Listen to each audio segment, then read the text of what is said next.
That's one thing that a lot of people don't really realize when they use certain terms is very often the word ironic is used incorrectly when people mean to say coincidental. Oh, isn't it ironic that you and I showed up at the same restaurant at the same time? That's not irony, that's coincidence.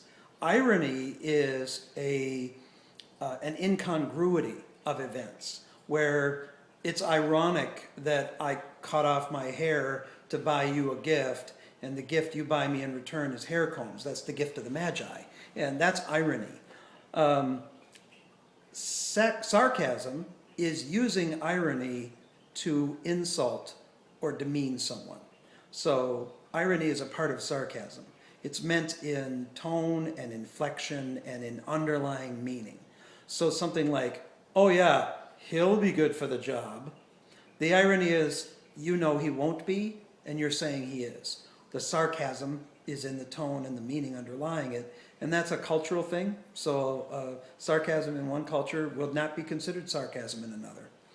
Satire is quite simply comparing the world the way it is with the way you think it ought to be. That is at the height of most good comedic material. It's not what everybody can actually reach, because some people claim what they're saying is satirical when actually it's just demeaning, because there is no comparison of the world's condition with the way it should be. If you simply say, boy, this sucks, that's not satire, that's complaining. Racism rears its ugly head when there is, I guess to use a lawyer's phrase, facts not in evidence. If a person of color was to be given a promotion and somebody didn't like that, and they were saying something like, oh yeah, he got the job on his qualifications, that's not satire. That's satirical racism, because the fact that they're assuming that is not in evidence is that a person of color can't handle the job same as anybody else. Racism is based entirely upon facts that are not in evidence, things that simply aren't true. The hard thing for most people to get past when dealing with a racist person or a racist comment is things are said with such absoluteness that it's almost taken as a matter of fact. As an example, I was listening to the radio the other day, and the talk show host wanted people to call in and weigh in on whether sports should be mandatory for all students in school. And he said, because nothing prepares you better for the world than sports.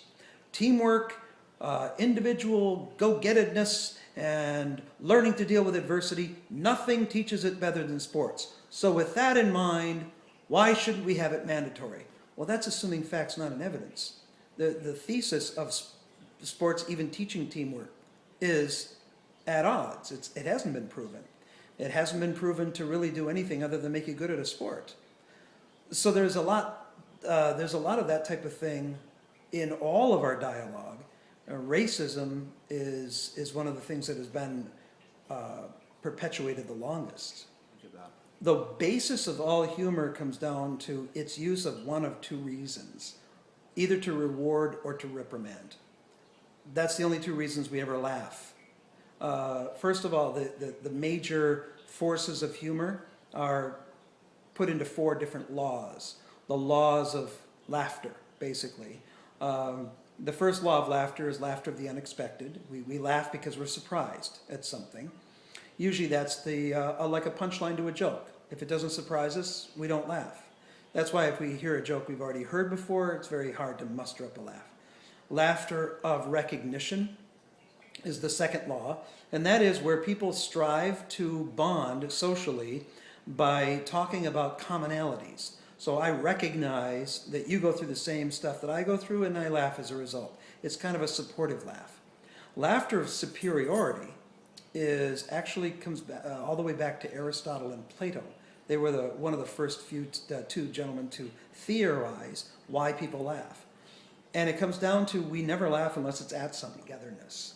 So that's not a comedic laughter if somebody's saying something funny, it's just the way people are. We love to be together and laugh together. And so the laughter of recognition is when we recognize commonalities. laughter of the unexpected, when something surprises us, and laughter of superiority, because we're laughing at somebody's expense. Laughter of superiority, making somebody the target, also goes along with another general rule with humor, is that we laugh to bring the powerful back down. Humanity likes a level playing field. Those in power will laugh at those who don't have power, who seem to be gaining it, and the powerful don't like it, which is why racial humor was very thick, especially in the 60s, before society matured past that point. It was to keep people who didn't previously have power in check. There were a lot of women jokes, women drivers, women in the workplace, all this stuff. Women were gaining power and men didn't like it. Homophobic jokes, gays were gaining power. This goes way back to the early 30s when Polak jokes, as what they were called. Jokes against Polish people were created, and that's because the Poles were immigrating to America in huge numbers. They're taking our jobs. That's always what happens, even though it's not really what's going on. Mm-hmm. Italian jokes, Polish jokes. Every group that is coming in to take what you previously thought you owned, that's where the humor attacks. Great. I never get phone calls.